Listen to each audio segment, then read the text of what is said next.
Van Damme is back, and we can forget all about those two made-for-TV sequels. Plus, this has all the 1999 new metal and high kicks that you can handle. Finally, a real sequel to Universal Soldier. And it's still a steaming pile of hot garbage.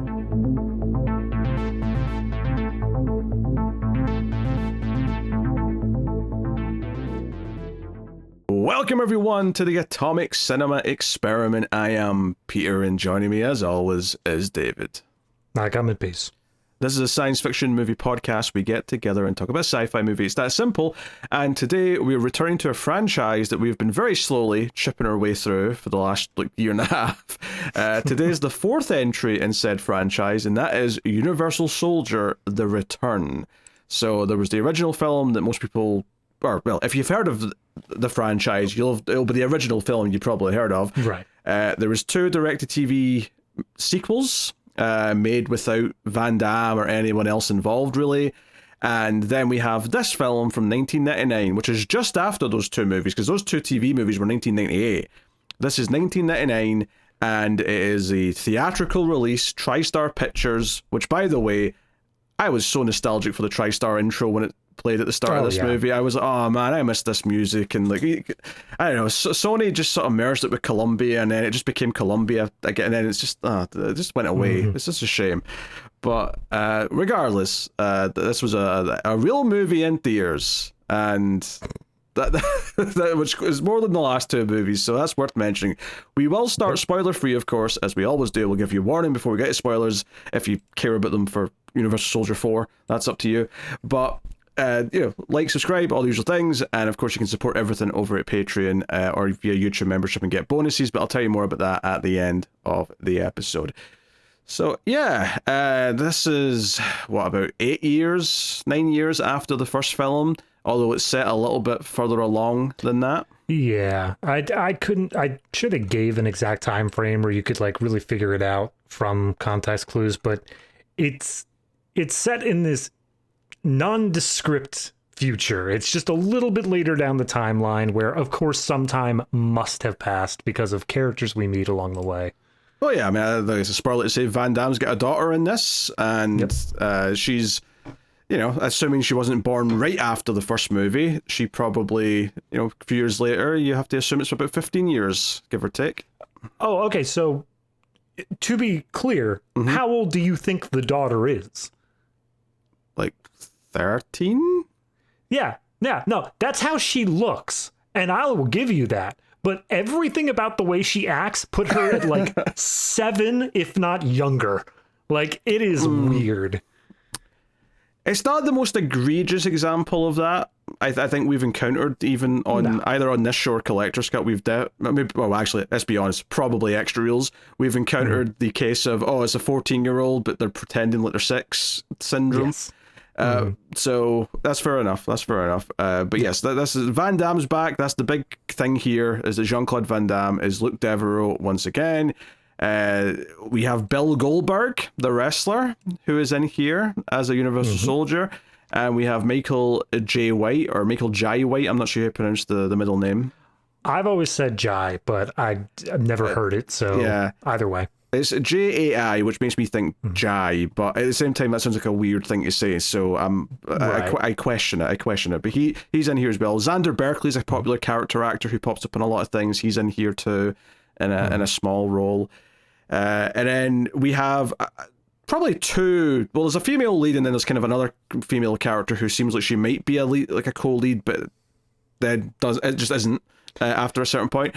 But she is, ma'am, not appearing in this movie for all intents and purposes. But both of them fall into a very similar category, because I was like, okay, I know who all the guys are, right? All the main guys are in this movie. Who are the two ladies that have got major roles? And like the lead, the one who plays the reporter, she basically quit acting by the looks of it in like 2002, so she's not really got a lot of credits. And then the other actress who plays Maggie has even less credits than her. She has like 3 or 4 credits, and that is it. So yes. Yeah, there's nothing to say about their careers, because we don't know who they are. The actress who played Maggie, trivia says, came from the world of Playboy, so she was on that side of things. That's why the credits are a bit slim on IMDb. That's that. Oh, what it is. Okay. fair enough. I mean, they've also got a wrestler in here. Yep. The wrestler was also, according to trivia, supposed to be in the original, like, who they offered it to was supposed to be Stone Cold Steve Austin. That's funny. However, his agent turned it down without his knowledge, and he got super pissed about that. Well, in some ways he dodged the bullet. Maybe the agent was, knew what he was doing. Yeah. But it is funny to me that they went to the rival wrestling company at the time and got their bald guy with a goatee to do the role instead. That is quite funny. So, yeah. And obviously, some wrestlers have become real actors. That's the thing. Bill Goldberg is not one of those people. So let's just, mention that up front. But I can't believe it. He's so great in this role. I couldn't tell he was a wrestler at all. I'm getting to... What do you mean when he did a spear or a backbreaker? You didn't think? And these little wrestling moves. This is weird. Nope. Never thought it. Yeah. Anyway, we'll see what the impressions are. No, I had seen this. I saw this. I remember this being advertised for the pay-per-view like movies. Back when pay-per-view. Like, I assume that was a thing in the US as well, where before it would hit the actual movie channels, you'd have like the rotating pay-per-view channels where it would just be like, it'd almost be like cinema show times, where it's like, 9 p.m, 11 p.m, the movie will start at these times, put in your pin, pay the $4.99 or whatever it is. Yeah. I mean, pay-per-view nowadays is reserved pretty much exclusively for like MMA fights. Like, I think that's pretty much all I see it for. But yeah, it was definitely for movies as well back in the day. Yeah, I remember this being advertised heavily on that because there was like a preview channel that would just basically go through trailers for all the different pay-per-view movies that were on at the time. I don't know if that's how I saw it or if I waited until it was on the regular movie channels. I do not remember. Okay. But I was 10 years old, to put it in perspective. I just imagined little 10-year-old you asking your parents for money of just like, I want to watch Universal Soldier: The Return and pay-per-view. I remember watching Urban Legend on pay-per-view. I remember convincing my parents to let me watch that. All right. Yeah. I don't even think I know what Urban Legend is. That's a horror movie. It's a late 90s slasher movie. That explains why I have no idea what you're talking about. Oh, well. Oh, God. That would be a task, actually. Try to remember all the movies I ever was allowed to rent on pay-per-view. Because obviously it wasn't my money at the time. It was me being like, please let me pay for a movie. Why? It's only £5. I just imagine that you like beg your parents for that and it ends up being like the Skinamax sort of like borderline softcore movie, and they're just like, what? Yeah. Oh, they weren't checking. Fair enough. They were checking. All right, David. I assume you have not seen this, and maybe until we started doing these movies, had never even become aware of the fourth, but technically second, because it ignores the other two. I'm not even sure I was aware of the first one before we were talking about doing them. Like, this is something that's never entered my circles. But no, the fourth one / the second one has never, ever crossed my mind. But I will say, before we give initial thoughts here, you have been, I wouldn't say hyping this up, but you have... Whoa. Hold on. Here's the issue. You... Every time that we were saying, like, oh, this movie's down the road, it's always when we were just talking about the TV movies, and you always kept on saying, like, oh, it's got Jean-Claude Van Damme back, and it was, like, actually for movie theaters and stuff like that. So in my mind, it kept on getting bigger and bigger. Fact after fact. But it just kept getting bigger and bigger as, like, a return to form. This will be just as good as Universal Soldier 1. I never said those things. I guarantee you I never said anything like that. But it's something that I just had in my mind going into this. I did nothing but spoke accurate facts. Jean-Claude Van Damme is in it. It was in movie theaters. Did not make any money, but it was in movie theaters. See, that could have been a part you could have mentioned. I don't think that was ever brought up. So, David, what did you think of Universal Soldier: The Return? I think that this movie is obviously better than the TV movies. I'm not going to say it's at that same level. I think it does have just better quality. It's a bar to go down to, but I'll go on. I think that there are many points in this movie that are stupid funny. I think there are and it's intentional. It feels like there are moments in this where they're purposely trying to get a laugh, and I think that sometimes they succeed. Other times I feel like it's unintentional, but I'm still laughing at it. But when I say that it's better than the TV movies, I'm going to put this on there, and this is kind of my whole thought. It's barely better than the TV movies.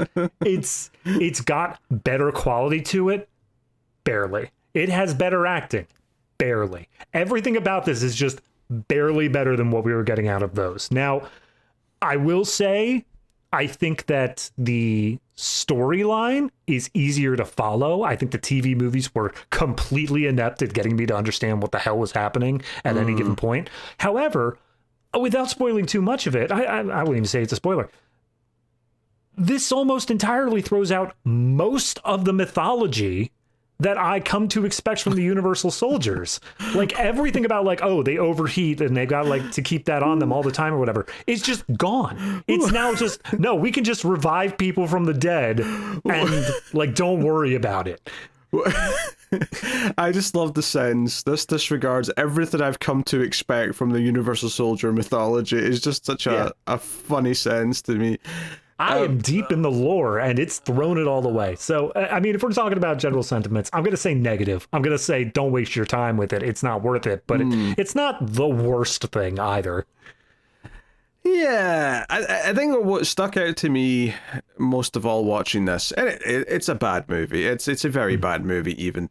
Although at times it is, well, I would say the first like 20 to 30 minutes are actually really good as a bad movie because it was constantly making me laugh for one reason or another. The cliches it was doing, the things it was, the lines that we're saying. Once the action starts though, I got really bored, and I think the rest of it suffers. And there's a few bright spots here or there, but it's mostly pretty boring after that point. So it's not good. What I will say is though, is this movie is like the most 1999 movie possible. Everything from the new metal when action scenes start playing to the music score, which sounds like a cross between a cheap video game and a made-for-TV movie, funnily enough. That's what the music sounds like. The stupid one-liners and all that, but more importantly, how it treats the fact that it has a central AI villain in this one. And everything about that, everything that builds up to it, the way it works, everything about it is so 1999. And we don't understand computers. We're just going to say things, and things are going to happen, and you just accept it. And that's what it is. So, yeah, it's a time capsule, if nothing else, to what a company like Sony were shoving in movie theaters in 1999. I can't imagine why Sony doesn't do well. It's baffling to me.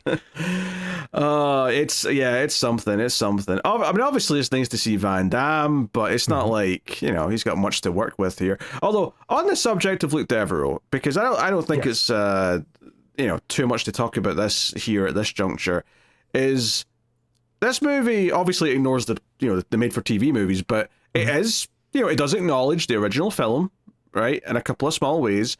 Most importantly, he does outright say, in fact, multiple characters outright say, that he used to be a Universal Soldier. He's not anymore. He's just a guy. Which begs the question, you just brought someone back to life and he's living a normal life. Surely, that's a big deal. Surely we should be talking about that and like what we can do with that. Maybe? See, that's the part that gets me about throwing out all of the mythology. Like, if you still had the stuff of he's constantly overheating and has to be cooled down, like, okay, we can bring people back from the dead, but is with this major, major handicap, I'd be more okay with them not talking about it as, like, implications of playing God. But no, he's just a guy who not only is brought back from the dead, but is able to still have children with, like, no birth defects, nothing wrong with them at all. It's just a normal ass kid. It's insane to me that this is like, oh yeah, no, like we're the army's shutting down the program because it's not getting results. He's right there. He's over. Is it his speech? Do you not like that he has the accent? Is that why we're not getting results? The idea that the billionaires wouldn't be knocking down the doors begging for this to keep them alive is absurd. Which, by the way, I want to correct something you just said there, because this line really stuck out to me. It's not that it's not achieved results. The military dude straight up says the Department of Defense is getting a budget cut again. And I'm like, Since when does America reduce the budget for the military? What are you talking about? That's the one thing that keeps going up. Mm-hmm. Well, see, this was pre-2001. Oh, we were in the golden years. We were doing great. Well, he says that the Cold War era spending's done, and I'm like, what was like a 5-year period when they realized the Cold War was over, but then 9/11 happened, and that's when everything kicked into high gear again. We tried to make the Gulf War a thing. It just didn't it wasn't a thing, so we had to wait around for a little bit. Oh, geez. Anyway, so yeah, all that's going on. The stuff they talk about there with Van Damme just being a dude now and being completely A-okay, and that being like just brushed off is not a big deal whatsoever. Yeah. It feels like, oh, we want Van Damme back in this, but we don't have to write around the fact that he has all these rules because he's a Universal Soldier. So we're just going to be Van Damme. All right. Okay. I also think that's to the detriment of the movie, because I've seen Van Damme act well. Not in this movie, but in the general sense. I've seen him do a decent performance. I think that having him be the sort of stilted, robotic-esque character who's like unfamiliar with the way things work was such a godsend to him in terms of acting, because it basically forced him to act more stilted. Now that he's trying to act naturally, he's not good. He's not good in this. Yeah. Also, so here's the thing. So, the whole they don't have to cool down anymore. That goes for all the Universal Soldiers in the movie, right? Which, by the way, Van Damme is now a part of the program helping train Universal Soldiers, which feels completely the opposite of what that character would want to do with his time. Yeah. But whatever, fine, we'll roll with it. It's a nice humane project now where everyone's happy and a nice big happy family. Great. I mean, they're still murdering people and going out and hunting down people, but it's humane. Well, now they frame it through, oh, this will stop us from having to send people to die in warfare. Now we can send Universal Soldiers instead. That's how it's framed. Wasn't that the original? Wasn't that? I could have sworn that's how the original one was too. Well, kinda, but they were also doing it on the sly and like murdering people to cover their tracks. It was a lot more nefarious, whereas here it's like, no, this is all in the up and up, and we're all saying it's a good thing, blah, blah, blah. But, so... It's like, okay, these are newer, more advanced Universal Soldiers. They don't need to cool down the same way. Although they actually do go into a chamber at one point, and I think you hear a computer voice saying, cooling has commenced, but then it never comes up. It never plays into anything later. It never becomes like an issue that they have to deal with, or Van Damme has to deal with. So whatever, right? But they're more advanced, whatever. They're in just sort of generic black gear now, which means they don't look like unique. Because when you think of the Universal Soldiers from the first movie, you imagine the eyepiece, but you also imagine the camo with the vest. Here they're just in black, so like any old SWAT team. The only thing they've got is kind of the sort of the tinted goggles that have got the little light on the side. It's like a lot more sleek and trimmed down. It doesn't have quite the same visual impact as before. Yeah. It's the equivalent of like a Google Glass or something. Like, it doesn't feel like it's high tech super robotics or whatever like the old one did. It just feels like, it's got a tiny little camera on. You don't even have to worry about it. So they've got that. Now, for the most part, it still seems to be the case that they follow orders and they just act kind of robotically as they're carrying out their orders. I mean, they're told to stop, they stop. Except for one exception. For some reason, Goldberg, every single time he gets an order, smiles like, I get to be a badass now. Like, for some reason, he has a personality when they're not supposed to have a personality. And don't get me wrong, I know that Dolph Lundgren in the original movie kind of developed that and remembered who he was over the course of the movie, but that was the whole arc, that was the whole plot, right? Yeah. Here, from the get-go, when everyone thinks stuff is working as planned and as normal and everything's going A-okay, he's making pervy comments, he's smirking like he's about to do something nefarious. In what world should he be acting like this? Why is he acting like he's like an evil henchman for a supervillain every single second of the whole movie?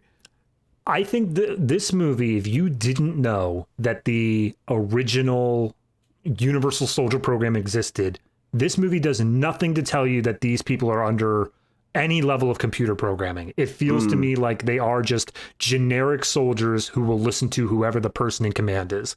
Not like by choice, not by programming or whatever. Yeah, with one exception, and that is the fact that whenever they're talked about as a threat, they basically just talk about them like the robots, which is actually more further in the other direction than everything you just said. But I agree with you, you're right. But at the same time, when they become a plot device, no, they're basically robots, even though they're not. So it's because we don't want to have to think that these are actual people they're killing. They're the bad guys, so they have to be robots. Yeah. Also, can we talk about how the fact that okay, so the mum, the actress who played the love interest in the original movie is not back, and so their way of trying to like patch that up in this one is that he's got a daughter with her. The mum died between movies, and that's okay, fine. Do you think it's a bit weird that we just introduce a hot reporter that becomes the female lead of the movie? I hate it. Look, I am about 90% convinced that they wrote the entire script under the assumption they could get back the previous actress. That they were going to do that. And for the record, for anyone who doesn't remember, or for some reason you've not seen the original movie or heard a review, in the original film, the female lead was a reporter. That was the whole character. Yes. She was trying to expose what was going on. So it's really weird. Now, I get that you want to introduce a new love interest or a new female lead. That's fine. But the fact that she has the exact same job that the previous love interest did is really weird and just feels like, you're not even trying to make her a different character. And that's over the course of the movie, without spoiling too much, their romance, if I can even call it that, happens way too easily. There is nowhere near enough time spent to feel like it is actually doing anything. He's immediately latched onto her and is trying to protect her and all this stuff, which, he's a good guy, but it still feels like this is a leftover remnant from when it was just bringing back her character. And it was just supposed to be her on this adventure with him again. I obviously there's some dialogue in this that has to be rewritten. Like he mentions that his wife is dead to her. That couldn't have existed in the original, but all of this more structural stuff, it feels like it had to have been left over where she was expected to return. Yeah, he's making it clear he's single again when he says that, though. That's the point. Yeah, exactly. My wife died. I'm completely open for new experiences. It was a long time. Grief is over. Let me just pop this off real quick and just... come on. It's been 3 whole weeks. I'm ready to dance again. Yeah, when she die? Funeral's on Tuesday, actually. Do you want to come with the funeral with me? Got a +1 if you want. I'll bring a date to my own wife's funeral. Dear. So yeah, that's an element that's just kind of. There's so many things in this that feel like such disrespectful sequel bullshit. Where we're going to ignore bits of lore, we're going to ignore what characters meant in the last one. We'll only bring back anything that we feel like bringing back, and otherwise we're just here to make a generic action movie that has, and to be fair, this one's actually more sci-fi than any of the other ones because there is this AI that's trying to be in charge of everything. I don't want to talk about that yet, though. I feel like that's mostly going to spoilers, so I want to save it. But that's the thing, right? That's straight up a big part of this movie. I don't think it's a big deal, but it kind of feels like a symptom of the larger problem where it is disrespectful. Is that Michael Jai White was in the original. He was a Universal Soldier in the original movie, and they just don't reference it. This is meant to be treated as a completely new character, a completely new body here. It's not anything to do with the original there. And it's just one of those things that feels like, you didn't really care whether the original had stuff or didn't. You already had your own movie in mind. I did not remember him being in there. I just double checked that to fact check you, and you're right. He's listed as Soldier. He was there. He wasn't a big thing, but you would think that when he got cast for this, he'd be like, guys, I was in the original. And they were like, we don't, whatever, fine. I don't think it's meant to be the same character, right? Or at the very least, if it is meant to be the same body, which I doubt it is, but if it is, then, it's like, we've repurposed this body for this purpose kind of thing. Yeah, but it's never brought up.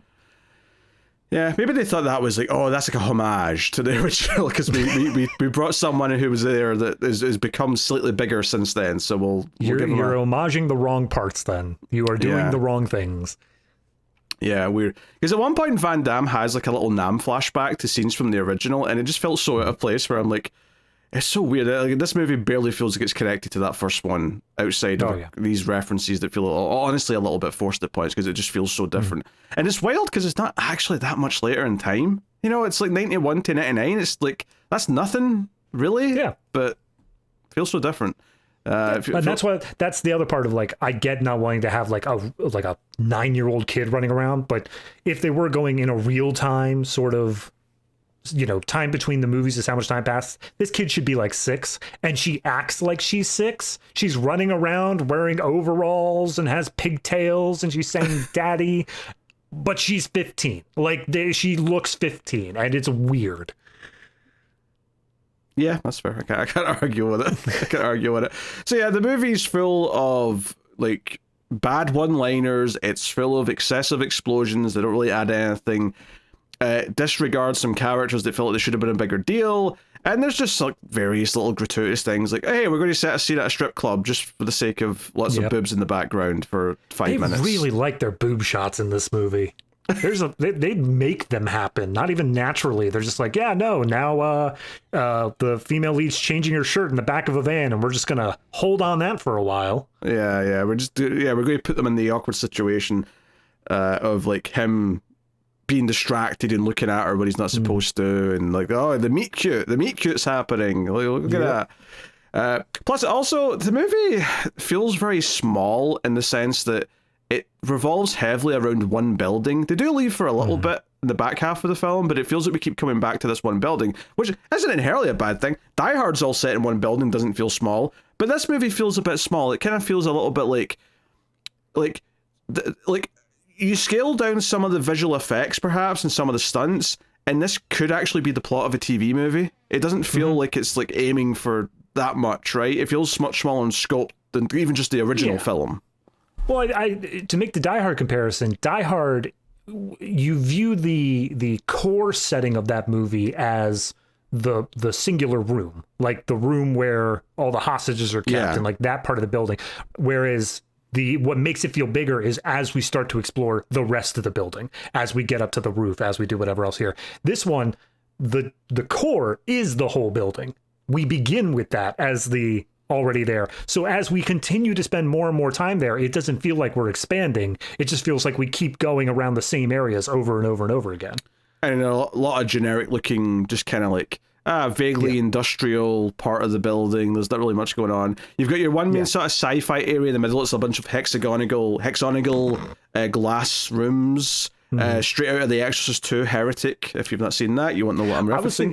It wasn't hexagons, but I was thinking it would look like the Westworld, the like cleanup rooms. Oh yeah, a little bit. Yeah, I can see that. So yeah, they've got that in the middle, but otherwise, there's nothing interesting about this location. It's nothing. Apparently, they shot this all at a abandoned collider in Texas. Doesn't surprise me. Which I wonder if that's why the movie's set, because it is set in Texas. I wonder if it's just because, well, this happens to be where we're shooting, so we'll just say it's in Texas, because where else? We have no reason to say it's anywhere else. No, I mean, that's fair. I mean, also, although to be fair, I guess I never really considered it in Texas. I didn't think about where it was set, because the intro to this movie is what I can only describe as a trip through the Florida Everglades. Like, it gives me that sort of swampy vibe. To say it's in Texas is weird now. Yeah. But they did name drop it later on. Like, he talks about it being middle of Texas. So, oh well.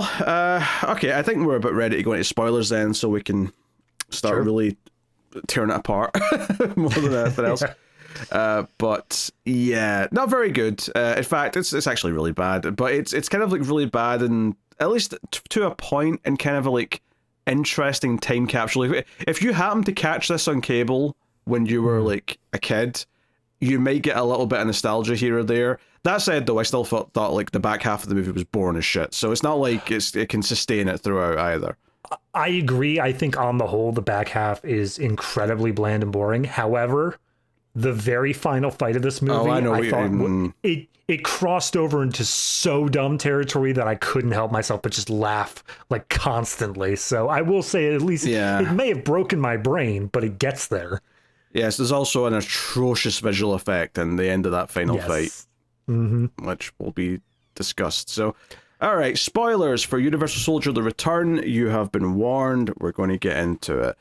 So, the opening of this movie is actually a creepy like camera going down some like, you know, industrial corridors. We're in maybe a basement or something like that, and we're going past pipes and, you know, steam coming out of vents and whatever, and we turn the corner and we see a man from the back just sort of standing there still. It's Michael Jai White, for the record, but you don't see his face yet. and it sort of treats this like it's a cliffhanger for the title, like to come up, because it's like cuts to black and then like the titles start playing, and it's like, other than the music sort of going dun dun dun, like there was nothing to tell me that there's anything to care about here. It's just a guy standing in a basement. It's the only thing is that like it has a bit of that fog, the sort of like visual tell for liquid nitrogen, the kind of, we're pretending this is cold. I feel like that's the only thing to get audiences like, remember, cold, and then the movie itself forgets 10 seconds later. Yeah, bit of miss. So our titles are in a computerized, like they've been typed. Which is funny because they picked a computer font for this, right? Which, fair enough, I get it. It's you're stylistic, you're matching the fact that your villain's going to be computer based. That's fine. However, throughout the rest of the movie, or at least the first half of the movie before he's in a body, Seth, which is what Michael Jai White ends up being later on. Seth, the computer, whenever he's doing something, it comes up on a screen showing what he's doing, and every single time it comes up in this list of like things, it's like Times New Roman every time, and I'm like, and what idiot picked Times New Roman for like? I mean, let's forget that why is it always appearing on the screen to tell the audience what he's doing? It's a bit of a shortcut that doesn't feel quite accurate, but at least pick a font that looks like a computer's font. I have to assume that this was made by somebody who like, how do we get the text on the screen? Oh, I'll just put it in like this program or whatever. And they just had no idea how to change the default font on the program. I have no other explanation. The only thing worse than this would be if it was Comic Sans. Like that's like the only thing that would be even worse than Times New Roman, because it does not work. But hey. No, it looks awful. Also, I mean, it's one, but the very first time it comes up, it's talking about why the doctor's temperature might be weird. Like it's doing a list of reasons why that. He's perspirating. And it says likely skin temperature anomaly, singular anomaly, but they spell it like as if it's plural, and they just drop the S, so it's spelled LIE at the end. I'm like, guys, you couldn't even spell check your damn things. Come on.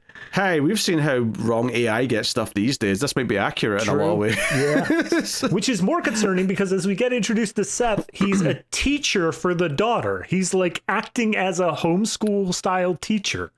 I don't know if he was acting as a teacher. I think it's more just he's babysitting and helping with homework was how I took that. Oh, okay. But, fair enough. It seemed like he was like educating her, and she was just sitting there like, okay, well, I think he was, but I don't think this is all of her school. I think she's still going to school. Okay, I hope so.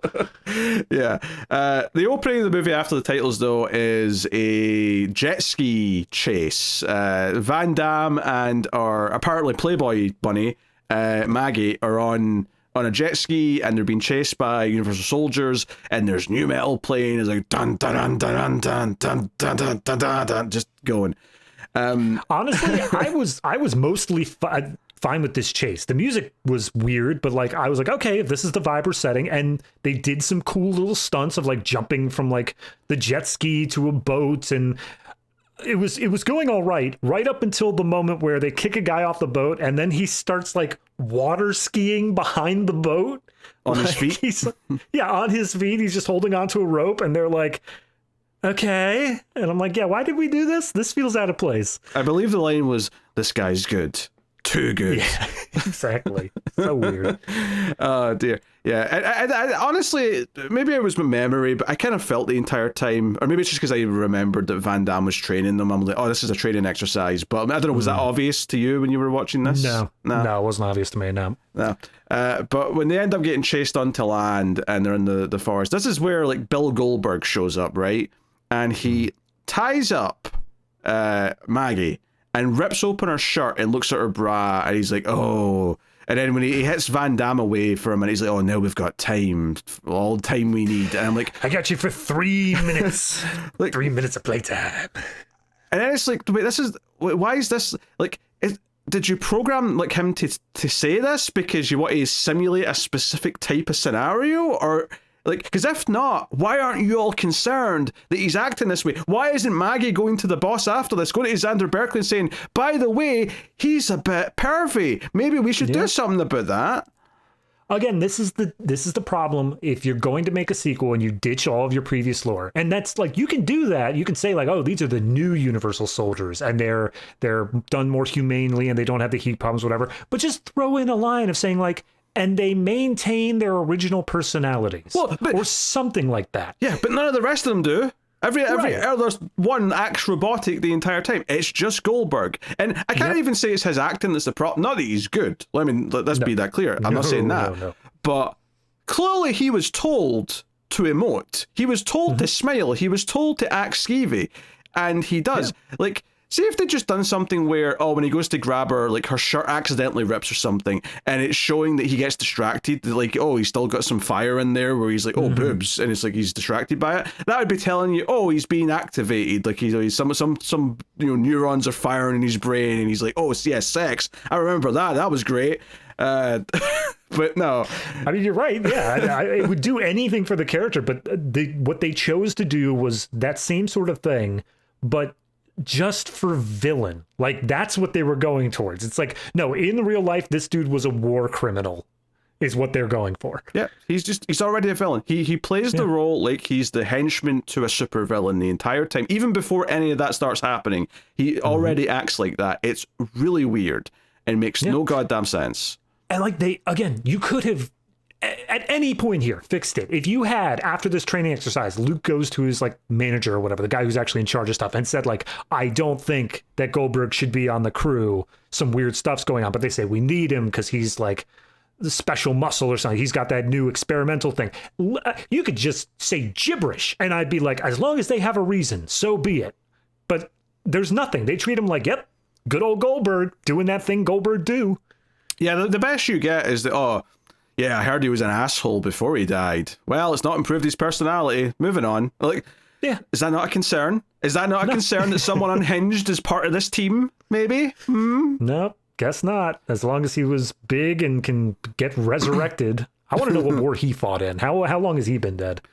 That's a very good question. But we're introduced to, like you say, the daughter who's been taught by Seth.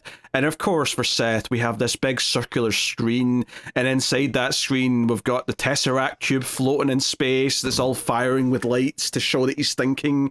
This is his brain, and so on. He says, hello, Jean-Claude Van Damme. Or, I guess, Luke. He's like, hello, Luke. How do you do today? He's like, just fine, Seth. You taking care of my daughter? Yeah, she's a treat. And I'm like, okay, I guess we're establishing things. And the other part of it is that Seth is the one who is ultimately, quote unquote, in control of the Unisouls. He's the one who's actually like giving the direct orders to them. Yeah, he's like the safety net, apparently, where if they do go off book, like the original Universal Soldier, he's the one that brings them back in. He reins them in because they've all got chips in their brain that he can just like fire up and do whatever. So it's like, okay, fine, I guess.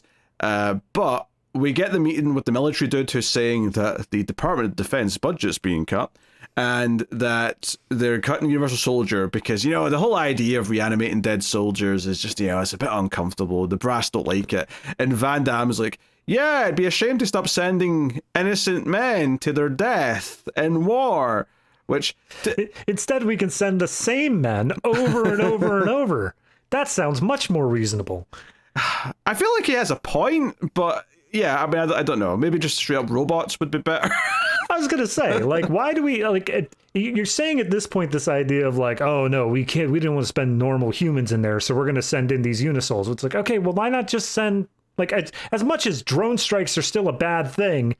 That's the logical conclusion of your argument here. Why are you not putting for that? Why does it still have to be people that you have brought back from heaven itself? Well, you see, the technology for robots hasn't got there yet. Despite Look at Seth, he's right there. Yeah, but he doesn't have a body. He's just a computer brain, right? There's no physical body. So, right. So they're telling me that they've got the technology to bring people back from the dead, but the technology to make a moving robot is, we're not quite there yet. Look, go down to your local Chuck E. Cheese, hijack one of the animatronics, and shove Seth inside. I guarantee you the enemy will turn and run before he ever gets to them. Very good. So that sets things up. And I swear, I cannot believe the audacity of this movie to do this. Yep. They take a scene from 2001: A Space Odyssey here to advance the plot. Now, I'd also like to add that this movie's only like 82 minutes long, and it does rush through a lot of stuff. Like, this first act is very, very rushed. It felt like we needed to spend more time with the characters, getting to know each other, setting up the reporter lady, for example.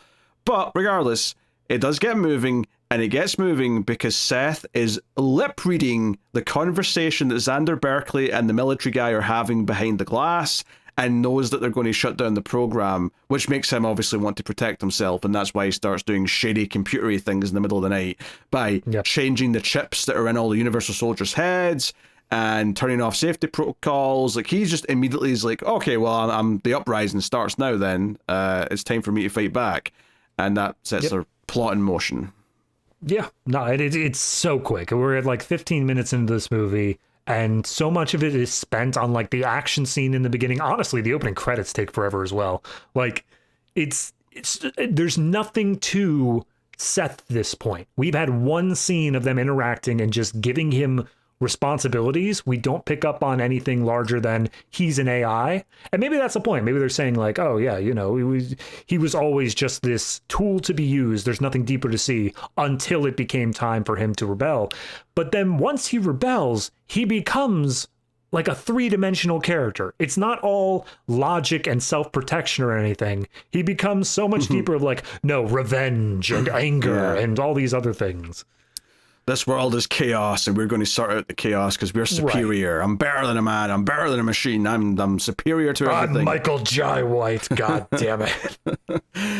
Yeah. I mean, something as simple as, like, you know, establishing a relationship between Seth and the daughter so that we might feel bad that he turns to the dark side, right? Because the way it happens so quick in the movie that you can't read it any other way than he was already villainous. He was just biding his time until he had to make his move. That's the only way you can read it, because it's not like, oh, he starts to like question things when he realizes he's going to be turned off, right? And has a turn in that time. No, he immediately is making plans. He's immediately just, I'm a supervillain now.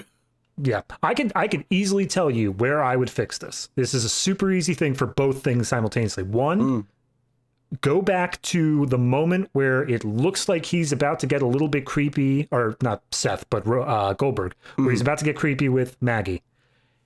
Have them start to fight and have Goldberg overpower Luke so that already we see him as a threat. We can set that up for later.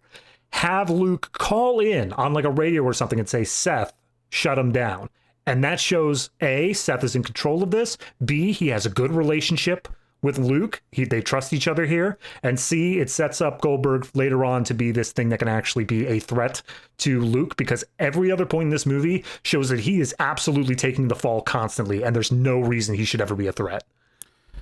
Yeah, to the point where he just keeps saying things like, I really hate that guy. He keeps beating me. That really pisses me off. I really don't like him. That becomes like the running thing. So, yeah, I mean, they set this stuff up. We see Van Damme home with his daughter, and we see, you know, whatever else. And like I say, all the sneaky stuff going on at night where Seth's taken over and has a couple of guards be killed, whatever else. The next day, our reporter character, who totally isn't just a stand-in for the actress from the first movie. No. Like, honestly, the funny thing is see if they just recast the role. Like, would that not have been the better choice? Oh, yeah. No, absolutely. Nobody would know. Nobody would care. Like, you just go ahead and just recast it and say, yes, we still have the other. If you were dead set on doing the fact that he needs to have this new love interest, you don't want to do a mother-daughter thing of like him actually having a family, fine. You can do that, but you need to give her a completely different job and separate her entirely from the original. Having it be so close feels weird. Also, they don't even do a good job of making it seem like she really cares about getting the story. Yeah, that's kind of why she's there initially and why she keeps sticking around, but it's not like they keep, like, in the original movie, that character, she, like, is basically fired when she arrives at the start, and she's like, oh, this is my way to get back in. I'll prove that I've got it because I'm going to get them this story. It gives her a motivation, and then when she sees her, like, her camera guy get murdered, it puts her right in the mix of danger, and she's like, you know, she's stuck with Van Damme now. They're unlikely allies, but they kind of need to trust each other and work together because they're both screwed if they don't, and makes you give a shit about her. This character just stands around, watches things happen, and just keeps tagging along There's a point in this movie where like, the military guy's, who's this broad? And Van Damme goes, she's with me. And I'm like, what do you mean she's with you? You came out the building with her, but like she's not with you. Why are you keeping her around? Doesn't make any sense. No, there are like 7 points in this movie where she should have been like, well, it's been fun. Let me know how it goes and just leave. But no, she just keeps going from scene to scene. I get if at a certain point you feel like as a character you want to continue down this, you feel responsible to try to help, so be it. But every point of this movie, it feels like she's trying to find a way out. She's constantly saying like, you won't believe the amount of danger I've been in. And whenever it presents herself, she just looks the other way and goes like, oh, I guess I'm still on this trip. All right, here we go. It's this weird thing where it almost feels like the movie, like, it's like she's just here by default because other movies would write the character to be there for a reason, but this movie didn't bother to give a reason. It's just like, well, you expect her to be here because she's that character. She's that character that sticks around, but we're not going to actually write why she's here. In fact, they even kill her camera guy. So she even has the same thing happen to her camera guy. It's so, like, that's what I'm saying. If you want to have this plot, if you want to say, like, all right, his wife is dead, and we're instilling that same sense of loss that Luke had him in the first movie, fine, do it. You can do that. But the next person needs to be, like, a pizza chef or something. Something completely removed from reporter. Because the moment you make a reporter, we're just going to think it's the same character again. Here's the other strange thing about this. Is that the opening with Maggie made me think that she was the new love interest. Yes. Because she's clearly there with him. She's able to hold her own in a fight. They kind of establish she's also kind of an action badass, at least in theory. Like, we don't really show her do that much. But that's the idea that the opening gives you. And that character, like, once stuff starts happening, it's just, oh, you're the one who takes the daughter away to the hospital. And not only that, this character, right, who's supposed to be a badass and able to fight, maybe not as well as Luke as Van Damme, but, you know, clearly is in these combat test scenarios for a reason. She gets punked out so quickly. We get like a POV shot of a Universal Soldier just like kill her, like with one shot, just like one tap in the head, and she's just gone. She goes out like a chump. And I'm like, well, given how much of a strong intro she had with like Van Damme, like as kind of like his partner, you know, if not romantic partner, certainly his work partner, it felt like such a just a disrespect to the character you already set up. But then on top of that, this is the beauty of it, in the third act, she shows up wearing the Universal Soldier outfit, and it's like, oh, they killed her, and Seth has turned her into a Universal Soldier, and she's like, I'm one of them now. And I'm like, okay, you know what? She went out like a chump, but at least she's going to be like a threat to Van Damme. She's going to be a threat now because she's his equal, because they've established that they have fought together, and it's going to be tough for him because, one, she's good at what she does, and two, because he cares about her, so there's going to be emotional turmoil in there. No, do you know what happens? He immediately, 10 seconds after the reveal that she is now a Universal Soldier, he Indiana Jones her. He just fires his gun at her, she goes down, and she gets one moment later, but like that's the end of the fight. That's it. Yeah. That's that sequence. Done. And I'm like, why is this character in this movie? You have chosen to not do anything with her every single time you've given like an inkling of like, oh, okay, this is why she's here, so she can be like one of the main bad guys in the last act before she maybe makes a face turn or something. I don't know.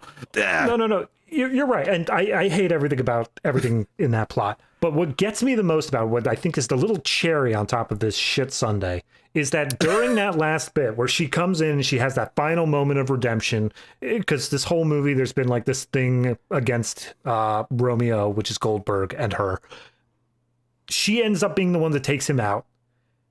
And she says, as she lets Luke get up, she says, it's too late for me. And you'd think, okay, they're going to part, they're going to have a final moment. He just says, okay, and leaves. Well, like, they don't even touch each other. Hold on. So, first of all, she doesn't take Goldberg out. She fires him for a moment, but he's still alive after that. So it's not even like the end of Goldberg. Yeah. Number two, it's too late for me. Bitch, what are you talking about? Luke Devereaux's standing right there. He was a Universal Soldier, and he's still alive. What the hell do you mean it's too late for you? He is living proof that it is not too late. You may even be able to have a kid. This is a bad movie. this is just not a good movie. You've literally been brought back to life. I guess my other concern, and this is just weird for me. I guess I kind of assumed at the beginning when we saw she was on like the boat with Luke, is that she was human, but she was still part of this Universal Soldier group. And like she's training with them and doing whatever. So I guess in the early scenes, I'm like, what? Like, is she just a really strong human? Is she also from like the history of this? What is her role here? And the fact that her only things, like you said, were bringing the girl to the hospital and then getting turned into a Universal Soldier. I'm like, well, then why wasn't she just already a Universal Soldier? I don't understand why we had to go through this rigmarole, especially because Luke doesn't care. He doesn't give a damn whether or not she is or is not. He barely cares. He pauses for 3 seconds, David. Oh, right. Sorry. He hesitates for the briefest of moment before he stops giving a shit now. Come on, I think he hesitates more with Michael Jai White in front of him. Like, he's more concerned about that than he is about her. Yeah, so Maggie's character feels like she's not good.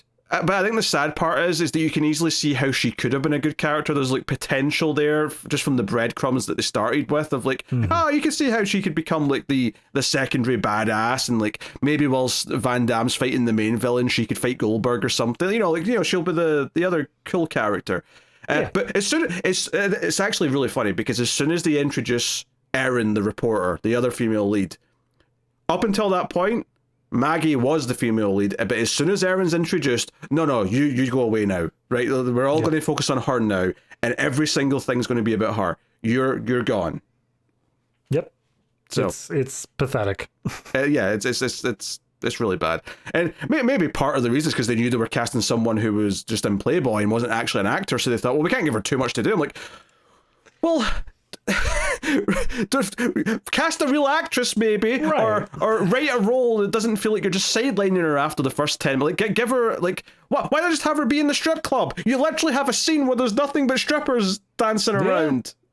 No, I mean, I guess my thing with this character is the fact that they give him a partner, and it feels like that's ripe for development. Like that feels, it feels to me like this is the kind of character who has 2 or 3 deleted scenes. Like they did have an idea to do something with her, and it just were like, nah, we gotta get this down to 80 minutes. We're just gonna cut these out.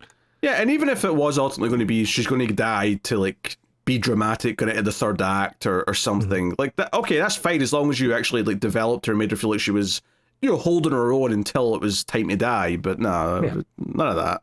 She's literally off camera, dies in like a split second, and then even her comeback is just shot down immediately with like no fanfare. It's really quite sad. So that's the Maggie side of the movie. Yeah, that's pretty much the entirety of it wrapped up.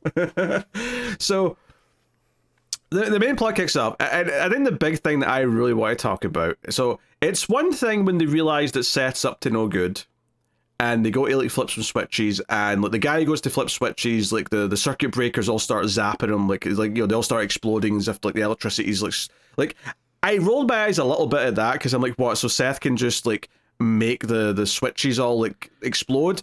That's one thing. Yeah.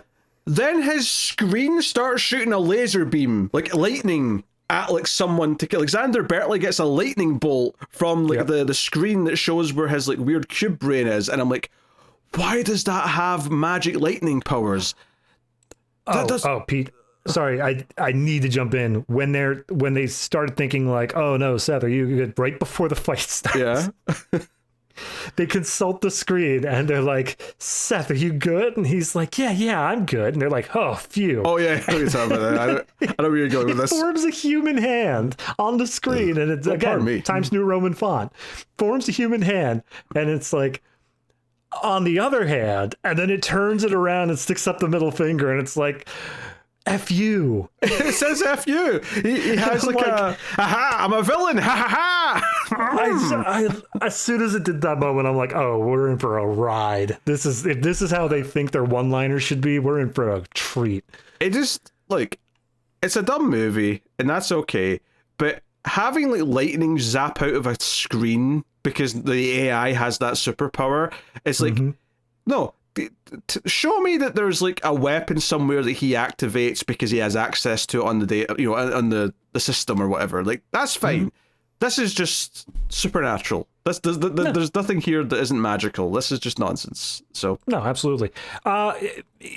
The rest of the plot, to be clear here, they kill the one doctor guy, the guy who's like the other manager, Xander Berkeley, and then everyone starts running. Everyone's trying to hide from the camera. Actually, under Seth's control. Aaron's camera guy sort of basically just dies as collateral when Xander Berkeley gets zapped. He goes down at the same time. Yeah. So everyone starts scattering, and the military guy comes up to Luke and he's like, "Hey, how do we stop this guy?" And the rest of the movie, the MacGuffin, the whole reason that Seth gives a damn about Luke is because apparently Luke knows a code, not the code to shut him down, but he automatically will shut down if they don't put in the code. So he needs to get the code from Luke so that he doesn't automatically shut down in like 8 hours. It's a fail-safe where, he'll just shut down and that'll be it. Luke and the doctor that's died are the only ones that have the code to like stop it from happening, so that's why he doesn't want to kill Luke. He wants Luke alive and he wants to know the code, but he's also going to try and crack the code himself with algorithms and computer things. So my critique here is, if he's going to be able to like crack the code, whatever, okay, maybe Luke has a reason to stick around and try to stop this before it gets out of hand. But surely the better plan here to make sure nothing bad happens is Luke pisses off and does not return for 8 hours. Like, why is he sticking around and trying to pick fights here? That is a good point. However, there is the chance, of course, that he will crack the code, and if he does crack the code, then who else is going to fight anyone but our hero, Jean-Claude Van Damme? I mean, I will say that the failsafe that the military has is let's blow up the whole facility, and that seems pretty good. That seems like it would work. Well, a soldier suggests that, and the general's like, no, like this place has like chemicals in it. There'll be a toxic cloud over half of Texas if we do that. And it's like, okay, that's a good reason not to do it. But later on in the movie, when they're going to do it anyway, the soldier's like, wait, I thought you said we'd have a cloud. He's like, yeah, but we've got like suppressing like foam that's going to spray out afterwards to stop it. And I'm like, wait, wouldn't that have always been the case? Like, did you have to like think of that idea at some point? Exactly. Like, look, 8 hours. It's enough for this movie to happen, but it's also a decently long time to come up with a plan, especially if that plan is let's blow it up. Like, you can come up with all the things that would help contain it pretty easily in that period of time. Because there's this stalemate that then forms where the military have got a bunch of tents and trucks outside where the general is. The Universal soldiers are inside. There's an extended period here, though, where everyone's like sneaking around and like Goldberg shows up and shoots people here or there. The daughter falls down the stairs when this happens and hits her head, so that's why she has to go to the hospital. Maggie takes her there. Meanwhile, Van Damme is with the reporter lady, and there's a lot of like, oh, we have to squeeze together behind this thing because he's looking for he's looking for two people. So if we pretend we're one person by like being really close together, he won't see us. And it cuts to the POV of Goldberg, and I swear he's not even using heat vision. So I'm like, what are you talking about? But it's not like Van Damme's trying to be like, oh, I'm trying to like cop a feel like I'm doing this cheekily. No, he's taking it very seriously, and he's looking down the sides, and he's like, like it doesn't feel like it's almost like they wrote this in the script, and then in the editing process when they were doing like the post effects and stuff, they just didn't do the thing they were supposed to do. So now Van Damme's character just looks like an asshole. I wouldn't be surprised. I feel like that's probably exactly what it was. Yeah, because when he said that, that's what I thought. Oh, because he's going to have like heat vision to see through where they're hiding, but it'll just look like one person because you're sort of pressed together. Okay, I guess. I mean, I'm not saying it's a great thing in that case, but made more sense than this. All right, Pete, I don't mean to interrupt, but I have to clear this up. I let you run with it because I just assumed I blanked out. I just assumed I had a blackout moment in this movie. I do not remember the section that you're talking about of her getting turned into a Universal Soldier, or like her being dropped in the hospital. And I've just like clicked through the entire bit of the hospital and I still can't find the scene. I'm wondering if I might have a different version than you, or if I am genuinely just missing it here. I mean, at runtime, it wasn't that much. Like, so the Maggie stuff, right?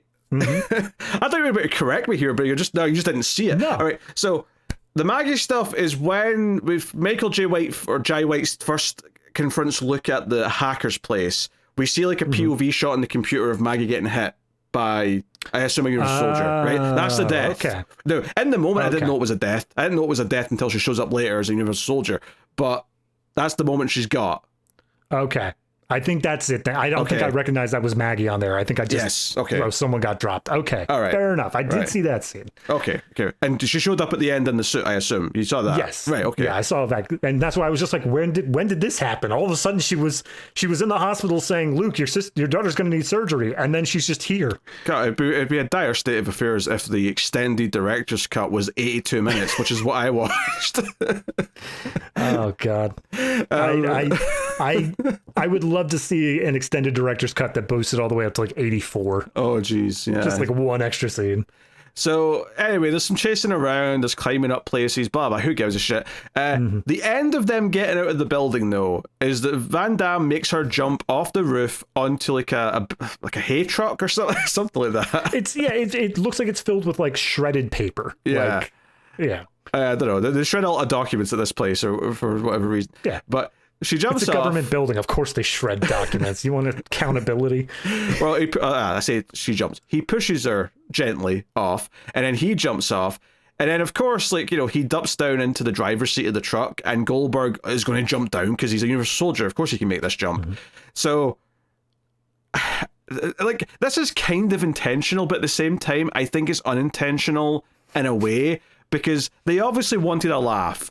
But I think it's unintentional just how poor of an idea this is, you know, if that makes sense, where he goes to jump off the roof into the back of the truck with all the hay or the paper like the others did, but Van Damme starts moving the truck. He drives it forward, so it cuts back and we get this super quick shot of Goldberg like falling through the air and the ADR in a line. They had him go into a sound booth and record a quick "oh shit" and then he just lands on the ground and Van Damme like backs the truck up onto him so that the wheels like right over his arm, and it's like, okay, if I'm ever meant to take this asshole seriously as a threat, now it's one thing I'm chasing Van Damme and Van Damme getting away, oh it was a close call, he didn't quite get his hands on him, that's fine, but having him go oh shit in the middle of a jump before he splats on the concrete is just a cartoon.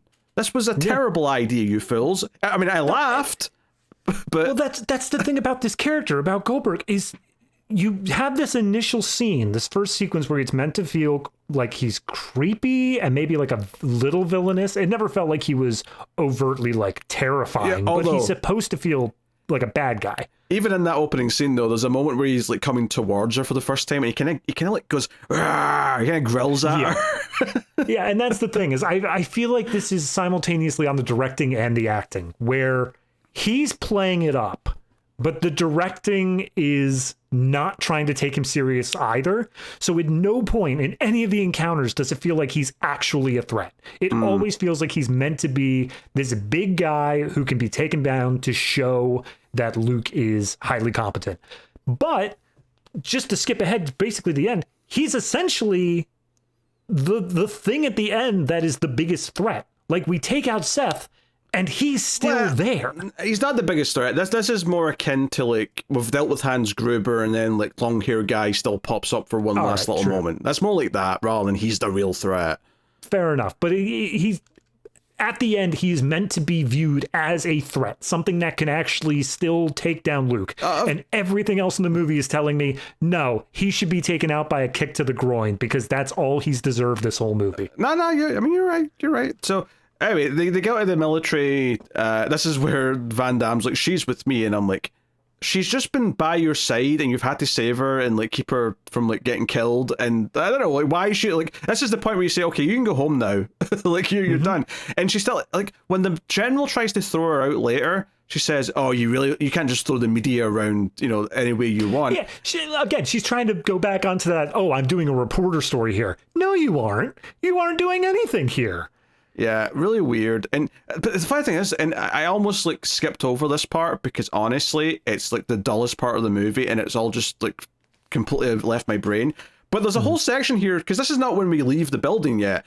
Van Damme goes back into the building with a squad of soldiers to try and plant explosives or whatever. And this is the part that made me laugh. The one thing that made me laugh in this section is when they reveal that a bunch of Universal soldiers are like in the rafters on like zip lines, and they come down and new metal music starts playing at the reveal. I was like, okay, this is stupid as hell. Yeah. All the action here though was boring though. I could barely pay attention to it. No. This it feels so inconsequential. You know that nothing's going to happen during the sequence just by like structure of the movie. It's so poor. Also, every single one of the squad dies except Van Damme, obviously. Of course. Yeah. He uses them as meat shields essentially. He's like, no, jump in front of this bullet. I can't kick it away. They're all just red shirts waiting to be killed, and then he comes back out again, and then it's around here where he's like, oh, like we have to. Because it's somewhere around here where Seth's like got some of his unisols to go and like turn off the power. They've killed the power in like a 5-mile radius or whatever. And there was a whole sequence as well when they sent like 4 unisols out, and like the army shot at them. They go down and like go check on them, and they all set up and start shooting to show, hey, we can't put us down with simple bullets. We're Universal soldiers. Aha. Yeah, I mean it's a dumb moment. It's almost equivalent to that oh shit moment from him going down off the edge of the building where the soldiers come up and then all of a sudden they all sit up in unison and the other soldiers go, oh shit, and then they just immediately get shot down. Do you know what I think one of the big problems that I'm realizing now is because we're talking about, because this entire section, this entire status quo of the military are out in these tents and like their trucks and stuff outside. You've got the situation inside the building, and you've got this moment here where some come out and they shoot and there's like a little incident. They send some troops in later, they all die. Do you know what this is? This is like a Die Hard in that you've got the police team outside of some kind, and you've got the situation in the building. But do you know what this is notably missing? This is missing, like, hostages or something inside the building that is like something we should care about, like someone that we care about in danger, like something as simple as just a few like scientists who have been kept as like hostages or something to be like, oh, there's a reason, because ultimately you're right, like the general's idea to just blow up the entire building is kind of like, yeah, that seems like a good idea, honestly. Like, I don't know. No, I think that the biggest disservice that this movie did is the idea that it felt it had to leave this building. Because again, we start in the building, essentially. We start in the building. He leaves the building for a minute to get a squad team. He goes back into the building. That doesn't work. He leaves the building again for a more extended road trip.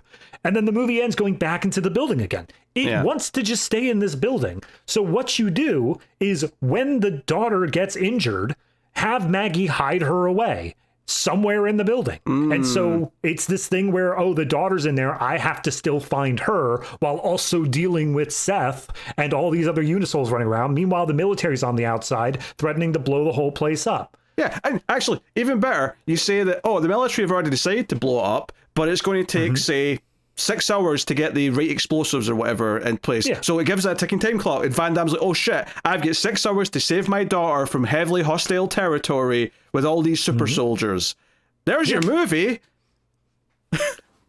As soon as someone invents time travel, 98, we're going back. We're fixing this movie. Instead, after this whole massacre happens, he comes out and he's like, hey, reporter lady, we have to go find somewhere with internet, with power, because I can maybe look at, see what's been happening with Seth over these past few weeks. That's a tiny little cutaway scene that we had, or somewhere in the middle there, where Seth, we cut to... the hacker. Man. Oh, we cut to Mouse. Squid. It was Squid. No, I know, but it's the same as the guy from the Core. Was that his name in the Core? Was it? I feel like it was. I don't know. I can't call him David because he was DJ Calls. No, obviously. It may have been Mouse. I don't know. I don't remember. Yeah, that is... Honestly, I'm actually shocked that I never mentioned that when I was saying why this movie's so 1999. Is this hacker guy with the blue hair where he's like laughing and cackling? He's just got like stuff all over the place. His place is messy. Yep. Oh, he's such a cliche. I didn't get a good look at him in his first sequence, in the first scene he was there. I thought for a moment that this was Tim Blake Nelson. He looks I know who this actor is. He looks a lot like Tim Blake Nelson. He's been in an episode of X-Files. He's been in... Some other movies in the 90s. He's a character actor who's popped up, and maybe the biggest problem he probably has as a career is that he looks so much like this other character actor who gets a bit more work than he does, but he looks very similar to him. He does. I just looked up the name. It was Rat. The name of the hacker was Rat, so I was close. But no, it's this came first, so they're if anything they're copying Universal Soldier. The Return. Well, that's the other thing is that we get a little teaser scene here of Squid is just like, oh hey, you're early this week or whatever, and we don't see what happens. We do nothing else, but once we get done the strip club scene and he does whatever internet dial-up hacking Luke does, we see Luke goes to his place and he gets like 30 seconds to say, like, I've always been on the side of Seth because he's the next stage of evolution. Yeah, man and machine form together. The backstory for him is that he actually helped make Seth, like, or he was one of the coders or something, and he got fired for being, well, Squid. And so he's been helping Seth secretly through back doors to develop his brain or whatever. That's what's been happening. Now, we have to go to the strip club first because they're driving down the road looking for somewhere that might have internet and power. And this is when Reporter Lady's taking her top off and changing. Even though, to be honest, I don't think like what she was wearing, like, it's not like she switched from like, oh, I'm in formal, like a formal dress, it's hard to get around in. She was in a pantsuit and now she's just in like a tank top and jeans. Like, I don't feel like, I mean, it's a bit comfier, I guess, but it's not like a huge difference either. Honest to God, if you told me, like, okay, whatever outfit she's wearing, close my eyes and then open them again after she finishes changing, I don't think I could have told you if there was a difference. Like, it's not a noticeable difference. I think I would have noticed to an extent, but I would have just assumed she took her jacket off, and that's just what she had on underneath her jacket. There you go, done. Yeah, no, that's fair. Yeah. But no, we get another little ha-ha comedy moment where they're like, oh, I bet a place like that has internet. And again, this is 99. I guess internet is not everywhere yet. And she's like, oh yeah, how do you know a place like that? And he's like, I can't remember his reason. It's just like, I remember. I saw it on 60 Minutes and she's like, yeah, right. But it's more the performance that got me, because he does that thing where he's like, clearly it's because I'm a pervert and I watch a lot of porn on the internet, but I will say 60 Minutes. Yeah, because I like the implication that this guy who lived through the Vietnam War, like he died there and then he's just thrust into the future. His one thing is internet porn. He's like, yep, this is the best thing society came up with. Look, he's been lonely since his wife died, okay? He's been lonely. 3 weeks ago. they see the lights on and he's like, oh, that place has its own power and I bet it has internet. Or maybe it doesn't. Maybe it's just outside the radius. Maybe that's why it has power. But regardless, it's like, let's go in there. And she's like, oh, okay, oh brother. And we go in, and there's just boobs everywhere. There's, and Van Damme punches his way past the guard to get to the internet room. Which inside the internet room, and this is actually kind of wild that this was already such a thing. But you've got effectively a cam girl on a pole, and you've got a woman on like a phone doing like the dirty talking for the for like however per minute. It's not even like the dirty talking. When he enters the room, you hear her in like a breathy, moany voice being like, oh yeah, baby, just enter your Visa or MasterCard and we can keep going. And they're not fazed by this strange Belgian man coming in here at all. They're just like going about their business. They're working. Yeah. He's like, he sits down, he uses the computer, and like, honestly, I don't remember it was on screen. I didn't pay attention. I assume he basically looked for an IP address of whoever was connecting to Seth. There was a pop-up window that said auto dial-up connect, and I'm like, nothing from this point on is going to make any goddamn sense. And because he punched out a guard, they want to fight him when he comes out the room. And he tries to just leave, but they want to fight. And this leads to a full-on fight in the club where some of the strippers even get involved, start fighting with some of the punters who are also there. They also have a moment before the fight starts where the girl starts getting hit on by one of the strippers. Oh, that's right. Yeah. So yes, we have our, obviously they've cast an attractive woman to play our female lead, right? That's just by the by, right? Yeah.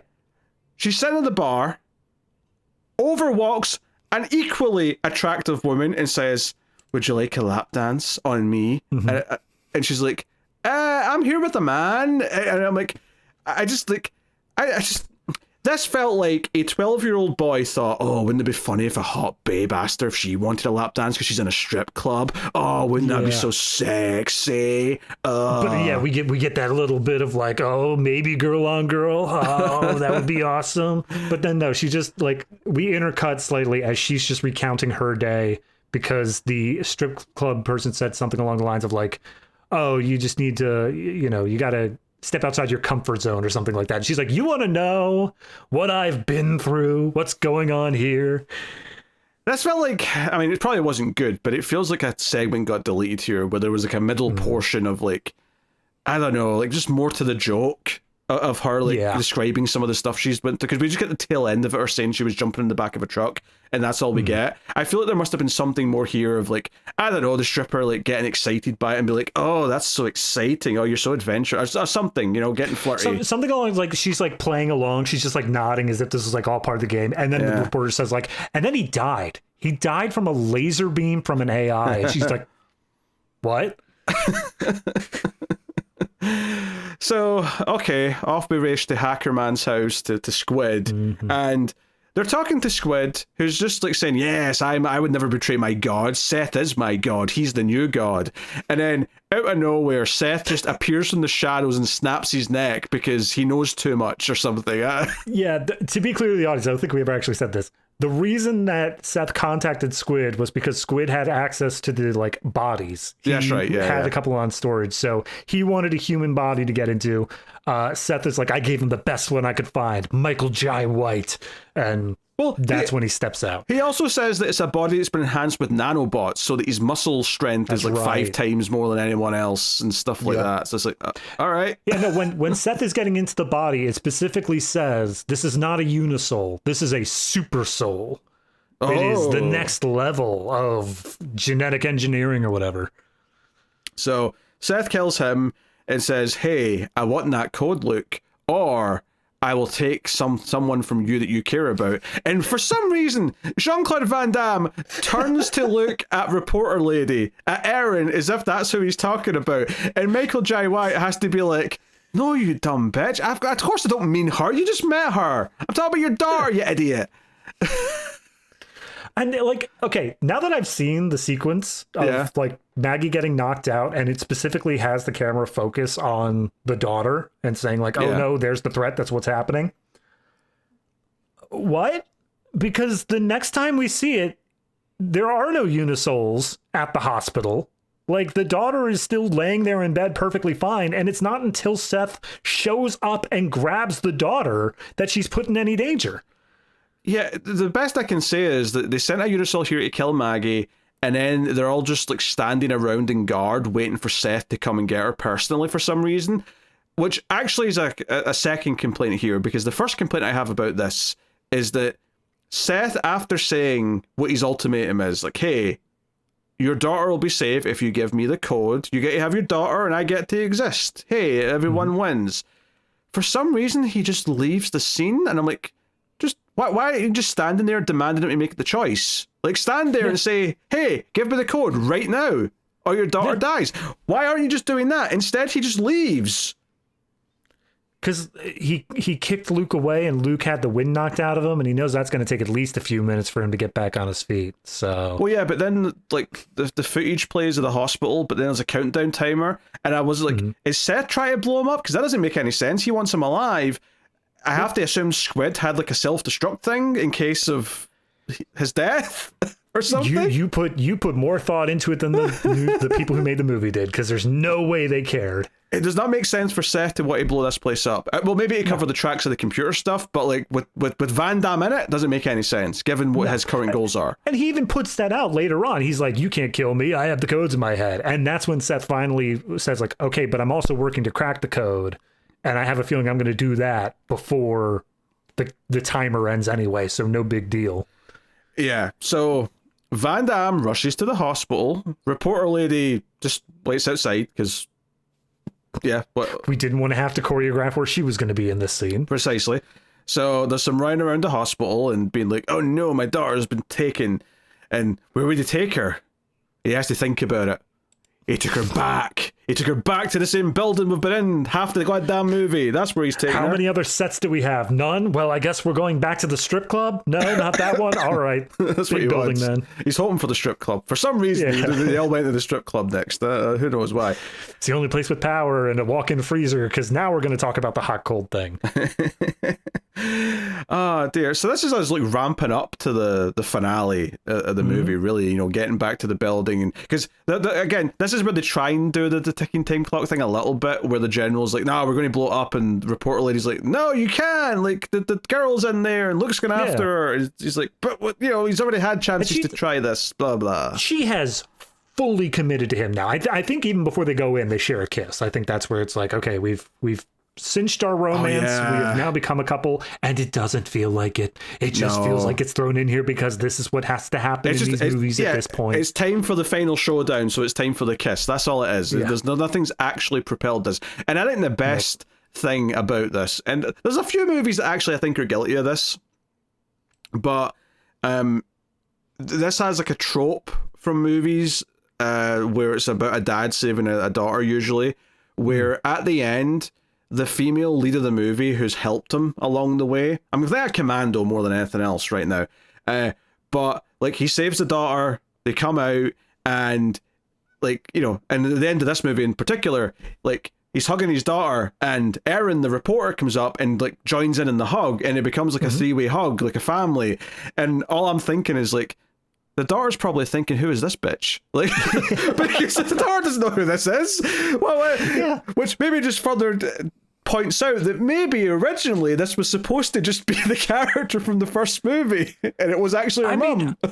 I'd have to assume so, but it also, like, I don't know. It's so weird because when we get to that sequence, when we get to her just coming up, like, it looks like they're about to go in for another kiss again, and then they just do the hug, and I'm like, yeah, I think this was rewritten on the fly when they were shooting, because it looked like they were going for the kiss, and then someone had to point out, wouldn't it be weird that these two, that the daughter has never met the other woman, just start kissing in front of her? Like, that feels weird that the daughter's here at all during this sequence. Yeah, because what I expected to happen is that he would be hugging the daughter, she'd come up, and then he would like sort of, separate from the daughter, hug her, and the daughter would be looking up going like, huh? And then there'd be an awkward, like, jokey, like, meet your new mom. Well, yeah, maybe not that line, but like, oh, this is Erin. She helped me save you. And, a little awkward moment. But no, she just joins in the hug like it's a happy family. And I'm like, oh, you are just a new mom now. You realize that, right? Like, you have become her mother. I like to imagine that, like, he allowed her into the hug, but like it was very socially inappropriate of her to do that. Like she didn't earn that at that point. And then all of a sudden, like the general comes up and joins the hug as well. Like nobody can clue in that this is a father-daughter moment. Yeah. And then the corpse of Bill Goldberg just comes up and joins in the hug. Comes like sidling out like, hey guys. Anyway, this is where we get the whole Maggie's a Universal Soldier thing we've talked about already. He shoots her down. And he goes after Sir Seth, and fighting ensues, and various things happen. During the fight, he cracks the code, so he doesn't have to keep him alive anymore. And at this point, Seth's like, hey, I'm going to raise your daughter now. I think she'll be very comfortable with me as her new dad. And I'm like... The other part of it is she has some sort of head injury, some sort of like brain swelling or something like that. And Seth, via the Universal Soldier like wellness rooms, has the ability to heal her. So the healing thing is going on simultaneously to all of this.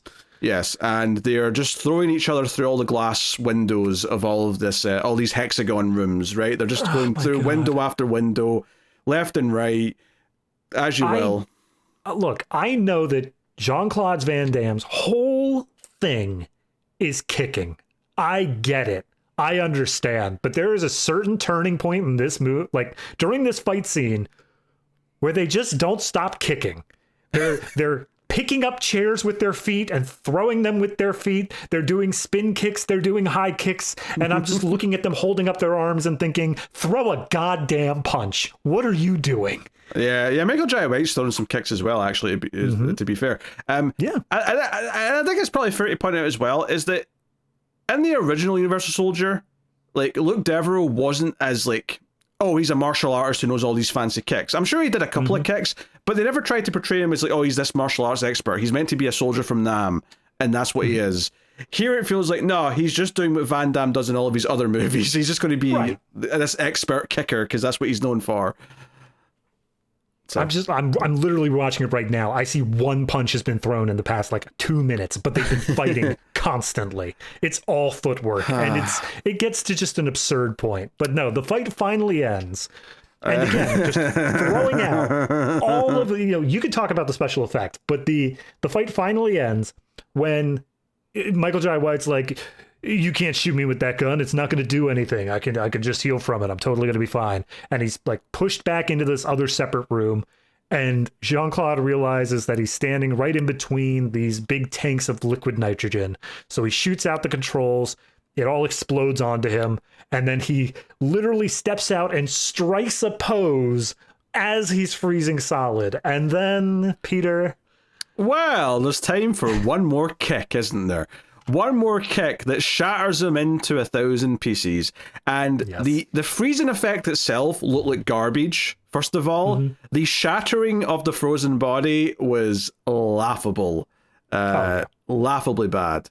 And it reminded me of, like, I don't know if you ever saw it, but I've seen clips from it.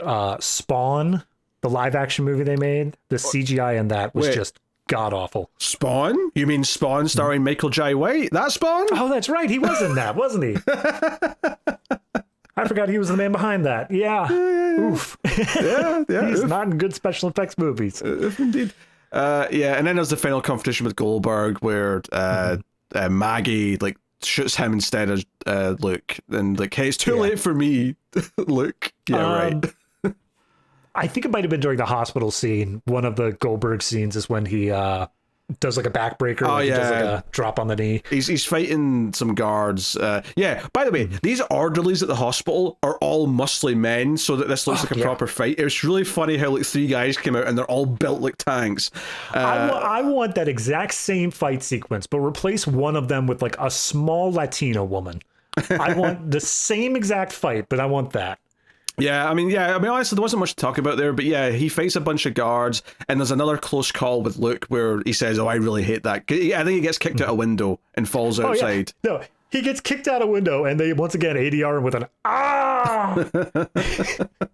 So he's just dropping L's all over the place, but he does do a spear, which is one of his signature moves, and a backbreaker, which I don't think I associate backbreakers with Goldberg, but it's a well-known wrestling move, I guess. So he does that.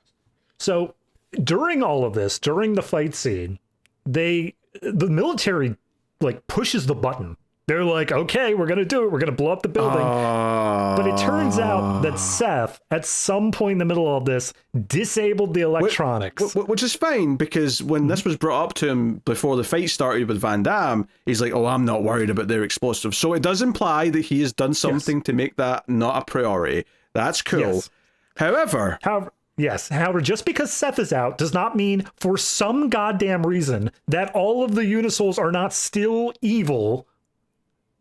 Not explained. They're supposed to be like controlled by him, but Seth's gone, so who's giving them orders? But they all get up and they're all marching together as if they're going to go raise hell. Like Goldberg's in charge now for whatever reason. Yeah. But that's not what I was going to get to, though. What I was going to get to is... So you've got all these explosives rigged in very convenient crates with an explosive sign on them, which is very video game-esque. Do you know what else is very video game-esque? The idea that if you shoot one of these explosive crates, that it'll ignite every single explosive into a giant explosion. I'm sorry. Like, what's wrong with that? I'm sure there's maybe types of explosives that would react to a gunshot. I have to assume, though, that a lot of like higher tech explosions don't just trigger on a gunshot hitting them. I especially like the idea that it's military explosives. Military, commonly around gunfire, but whatever. It just ignites as soon as you shoot it. Also, it's not even like the pyrotechnics guys took into the mindset of like, oh, okay, it's a chain reaction, so we'll do one, no. and then side explosion, and then side explosion. So all at once, poof, whole thing. Yep. And this movie cannot wait to roll credits. They hug, and then it just cuts to black, and it's over. There is nothing else. Not a damn sense of denouement at all. Now, we rushed to get the plot going far too quick without really like getting to know the characters. We wrapped it up just as quick, and what we spent time on was all the boring action in the middle. So, you know, if that sounds like fun, honestly, if it kept up the amount I was laughing in the first 20 minutes, I would maybe recommend it as a good bad movie. But it gets so boring after that point that I just can't do it. Oh no, like that was kind of my barometer on this movie, was keeping an eye on the little track bar, which we were still in the building at like the 50-minute mark. Oh yeah, we had not yet gone to the strip club by that point, and I was like, okay, so this is all just going to be in the movie. Like this is all just going to be in this building. Yeah, we leave the building when there's around 30 minutes left, and it's not like from the structure and the way the movie's written, it doesn't feel like a big deal we're leaving, but it actually should feel like a big deal given that it's been the home base of the whole movie up until that point. It just treats it like, oh, this is just the next part, making everything feel not special. I don't know. It's a weird perception thing. Yeah, no, and also like if you really just zoom out for even a second, the military has surrounded this building, or at the very least, they are keeping an eye on it. How the hell do the Unisouls keep getting in and out? We see how they get out the first time, because they did a whole, like, you know, shooting and jumping on the cars and all that. Yeah, a whole big spectacle thing. But they get back in with the daughter at some point. Like, how? Screw you. Yeah, Seth is coming and going as he pleases, with no one noticing. Maybe there's a tunnel or something that the military's not seeing, but... No. It's just garbage, like top tier. It's like I said, at certain points it made me laugh, and at certain points it was intentional laughter. But I can in no good way say that this is a good action movie, a good sci-fi movie. Like nothing in here feels competent in any sense of the word. No, it's funny at times, and if you want a time capsule of what a bad sci-fi movie, like a really bad sort of like we're trying to be a cool commercial movie that teen boys will like. This is a good time capsule of what 1999 is in that sense, but that's about it. That's its value and nothing else. I am so worried that there are 2 more of these. I am terrified now. Well, the interesting thing is the next 2 ignore this one, right? I can't imagine why. It did so well. And I think they're relatively well liked as direct-to-video movies. Like, you know, so the next one's 2009, and I think people do like it to some extent. I don't know if it's like if you really like the lore of Universal Soldier, you like it or what. But I mean, I'll be honest. Like thinking back to the original Universal Soldier, if anything was going to fit that sort of like undersaturated grayness sort of feel in terms of like franchises that the late 2000s had, I feel like Universal Soldier would fit in that. So maybe that'll actually work out pretty well there. Yeah, and Dolph Lundgren's back all right, for the next one, so... Yeah, as long as he's not doing whatever he was doing in Expendables, I'm good with it. That is fair. So, yeah. I'm actually shocked. We haven't got to the ratings yet, and we've already talked longer than the movie is. It's actually quite that is impressive. Quite a feat in a lot of ways. All right, David, what are you rating Universal Soldier: The Return out of 10? Question is, how many points below 5 do I want to go? So just as context, you and I both rated the TV movies at 2s. They were both down to that level. I do think this is better than that. Yes. Not by much, but it's better than it. So I think what I'm probably going to come out at... I'm going to say a 3.5. Oh. I think that it's bad. Like you said this during the ratings rundown, but once you get underneath the 5, it is kind of hard to justify why exactly that number outside of vibes, but it's got some stuff to it. It's not completely devoid of anything enjoyable. I think that the 2s were much more indicative of the general lack of action, the general cheapness, and kind of the confusion that also came with the movies. But 3.5 indicates there's at least a little something there, a little bit of production value. Not a lot, but it's a bit more to it than the TV movies were. So that's where I'm at. Yeah, I was thinking a straight 4. It just, it's bad. It's definitely bad. But it made me laugh occasionally, and it's not like that we've done worse. And comparing it to the TV movies of the other sequels, I do think, 2 points higher than those sounds fair to me, based on just like, this is a bit punchier because it's shorter, and that does come with its own problems, but it gets through things quickly, and there's some silly stuff to laugh at. Whereas, some Gary Busey stuff made me laugh in the second one, but not enough compared to what this was doing, where multiple characters or stupid plot points were making me laugh. But so I'll just say 4 out of 10. There you go. Okay. All right. Well, that is Universal Soldier: The Return. David will have a homework movie in just a second, but I'll tell you what's coming next first. Next week, we return to the Godzilla franchise for the third Godzilla film, and that is King Kong versus Godzilla from the early 60s. Not to be confused with Godzilla versus King Kong, the American movie from 5 years ago. So just keep that in mind. But yes, we're continuing our trek through the original Japanese Godzillas with King Kong versus Godzilla. And just before the homework movie as well, this is a good time to tell you about Patreon and YouTube membership and how you can help support the show and get some bonus stuff. We are able to keep doing this because of support via Patreon and YouTube membership, and it helps keep the show coming, as well as Collector's Cut, the other movie podcast that we do together, the Screams After Midnight podcast that I do with Tim. Check those out if you haven't. But yeah, if you support us, you get access to the ratings rundown for each episode, which is a bunch of extra ratings. We do what the visuals out of 10, what's the script out of 10. We talk about the best scene of the movie, we pick a standout actor of the movie, that kind of thing. You can go and check out that for each of these episodes. We've been doing that for maybe like a year now, something like that. Yeah, give or take. Let's see here. It started, March of last year. It's pretty close. Yeah, just about. So yeah, you can go check out those. And the big thing we do over on the premium side is Extra Reels, a monthly show where we review some of the worst movies ever made. Honestly, some of these Universal Soldier movies wouldn't have been out of place on Extra Reels. But if you like us getting into giggle fits because a movie's so bad, or just being generally miserable and depressed because a movie's so torturous, then Extra Reels might be the movie or the movie show for you. Just recently, we did Underdog, a dog superhero movie from 2007.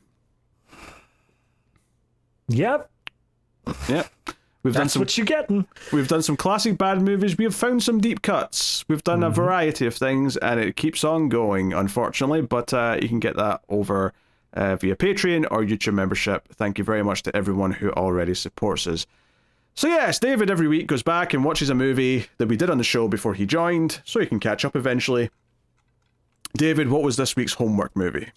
Well, I thought, boy, Universal Soldier kind of sucked. What else sucks? And I was looking through, and one caught my eye, and I can't tell you why it did. I watched John Carpenter's Ghosts of Mars. Okay, I want to say something. All right, go for it. If Ace didn't exist, this would be Extra Reels all day. Yes. Ghosts of Mars is Extra Reels as shit. Yeah. No, I was like, oh, okay. Pete gave it a 2.5. Tara gave it a 5. Well, it could be anywhere in that range. I don't know who I'm going to side with. I'm with you, Pete. I am with you. It's so this bad. This movie was so trash. Look, you want to talk about like poor story structure. You want to talk about any sort of like bad editing. You want to talk about the new metal. Let me tell you about the new metal, Peter, because this was also music by John Carpenter, and I'm sure the man has made a good score. It wasn't in this movie. I could not begin to tell you how much I hated the music in this movie. For anyone who doesn't know, Ghosts of Mars is essentially told as kind of like a mystery / it's the story of doom. Like, it's a little bit of all that tied together. Well, no, and I'll tell you what it is. It's previous John Carpenter films merged together. It's Assault on Precinct 13 on Mars. It's also a little bit of The Thing on Mars. It's just him doing like rehashes of things that he's already done, but much, much much worse. Yes, there is a villain in this movie who I don't care if this spoils it. There's a villain in this movie who has heavy prosthetics around like the face area, and he's supposed to be speaking in this ancient Martian language. However, I'm assuming the prosthetics didn't fit properly because all he says is and I'm like, this is the dumbest thing I've ever seen. This is actually the stupidest thing ever. Ice Cube is in it. He's always fun. He's great to have around. And then, like, again, I read a thing when I was done because I couldn't actually believe what I watched, that Carpenter was trying to go for a just stupid turn off your brain intentionally action movie where like everything was over the top and it was supposed to almost be some level of comedic. I feel like the movie also misses that mark. Even when you go into it with that in mind, I feel like the way that the actors are portraying things, I don't know if they were in on that because it feels like they're taking things too seriously. It doesn't feel like this is with the comedic slant. So I don't know. It was bad. If I was going to say that Universal Soldier's not worth the time, I would almost say Ghost of Mars is worth the time if you're into like so bad it's good movies. It is almost at that level. That being said, I think I'm going to go lower than you and put it at a 2. Like, I think that this is pretty comparable to the TV Universal Soldier movies in terms of quality. The only thing it has over it is budget. It does feel slightly higher, but it absolutely tanks it in general style and general appeal. Oh, yeah. No, that movie's awful. I'd avoided watching it for 20 goddamn years because I knew it was meant to be terrible, and I love John Carpenter movies, so I was like, I don't want to see these like turds that everyone shits on. Yep. It can't be that bad, right? I was gobsmacked at how awful that is, and it gets worse the longer it goes as well. Like it starts off and it's like, okay, it doesn't seem that good, but like it's not terrible yet, and then every time like they meet a new character, every time there's an action sequence or something, it just goes further down the list of like quality. So I was having such a hard time because I know it was homework, and I'm like, all right, homework I'm not going to have to have a deep discussion on. So anytime it got to a segment where I felt like I could drift away, I was actively trying to fight it. I was like, come on, I'm going to miss so much in this movie if I just drift away whenever it doesn't seem important. Yep. So no, rough times. Ghost of Mars. No, it was not a good day for me. I had a very bad day today. Hey, you could have watched a good movie, homework movie, like balance the scales, but you didn't. Yeah. Next time, Transformers: Revenge of the Fallen. You doubled down. Yeah. Wait, did you watch the first Transformers yet? I did. That was already done at some point. Yep. Oh, that means it's coming. I know. It's coming. I'm not looking forward to it. All right. Well, that's the show, everyone. That is the Atomic Cinema Experiment. Hopefully you had enjoyed us talking about the silly Universal Soldier sequel and whatever else. But thank you for joining us. We do appreciate it. Tell us what you think of the movie down in the comments. Like, subscribe, all that usual stuff. But thank you very much once again for watching or listening. We'll see you next time. Keep watching science fiction and computer at Salsa.